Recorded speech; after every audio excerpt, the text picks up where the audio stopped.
Notre Dieu est réellement merveilleux. Nous allons continuer notre programme. Soyez déjà les bienvenus. Ouvrons dans Matthieu chapitre 5, verset 8.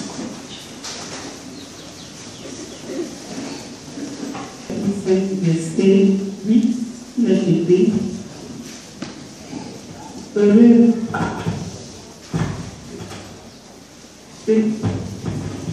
ceux qui ont le cœur pur, car ils verront Dieu. Il est écrit: Le voleur ne vient que pour dérober, égorger et détruire. Amen. La lecture là. Matthieu 5, verset 8. Jean 10, 10. Matthieu 5, verset 8, il est écrit: Heureux ceux qui ont le cœur pur, car ils verront Dieu. Jean 10, 10, il est écrit: Le voleur ne vient que pour dérober, égorger, détruire. Moi, je suis venu afin que les brebis aient la vie et qu'elles soient dans l'abondance. Amen. Amen. Prions au Seigneur. Notre Dieu, nous remercions pour la parole de ce jour. Bénis-la et bénis tous ceux qui l'écoutent en ce lieu et partout dans l'endroit entendu.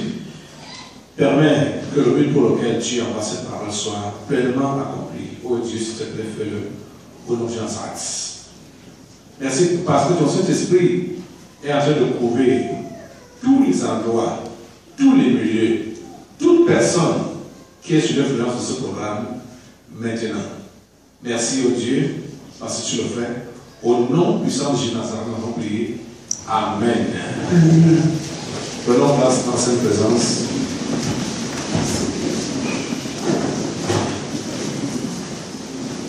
Une fois de plus, soyez les bienvenus au terminal de la liberté. Soyez les bienvenus à ce programme. Nous sommes donc en train de vouloir clôturer le séminaire de ce mois, dont le thème général est la délivrance des esprits familiers et de la sorcellerie. Et depuis 4 jours, nous sommes en train de parler sur ce verset 8 de Matthieu 5, ô combien important cet enseignement de Jésus. Nous voulons voir Dieu dans notre vie parce que nous voulons être délivrés des esprits familiers, nous voulons être délivrés de la sorcellerie, nous voulons être guéris des maladies, nous voulons avoir la percée, nous voulons avoir du travail, nous voulons les bénédictions de Dieu. Jésus nous enseigne pendant ce temps-ci que si nous voulons donc toutes ces bénédictions, ça veut dire que nous voulons voir Dieu agir dans notre vie, il faut que nous ayons des cœurs purs. Il faut que nous ayons des cœurs purs. Et quand tu reçois un cœur pur de la part du Seigneur, il faut comprendre que tu dois maintenir ce cœur-là pur. C'est là donc que beaucoup de personnes sont déjà au garage. C'est-à-dire, on peut les appeler aujourd'hui des anciens chrétiens. Ils avaient franchement cru dans le passé. Ils étaient franchement engagés. Ils avaient vraiment lavé leur cœur dans le sang de Jésus, mais ils n'ont pas maintenu ce cœur plongé dans le sang de Jésus. Ils se sont égarés en cours de route, parce que en cours de route, il y a toujours des épreuves.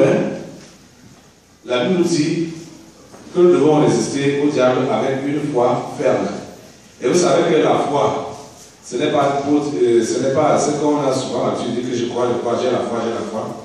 Mais la foi, c'est la mise en pratique de la parole de Dieu, l'observation de la parole de Dieu. Parce que la Bible nous dit que la foi vient de ce qu'on entend, et ce qu'on entend vient de la parole de Dieu.